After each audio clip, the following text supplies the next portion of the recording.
When looking for a contractor to do a home renovation or remodeling project, you want someone you can rely on to get the job done at a reasonable price. Watch out for these 6 red flags so you don't hire a bad one. An experienced and reputable contractor should always provide you names of satisfied customers and examples of excellent work. A big red flag is asking for cash-only payments up front, or someone who needs you to pay everything before they even start the job.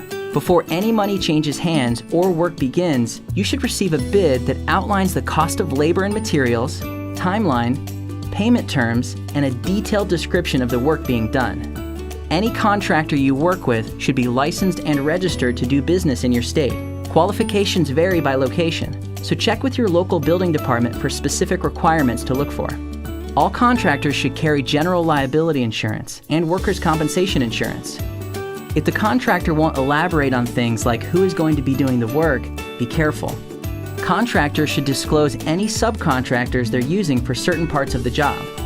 Keep an eye out for these 6 red flags and you'll avoid the headache of dealing with a bad contractor. Visit aroglegal.com to learn how legal insurance can help you with life's legal issues.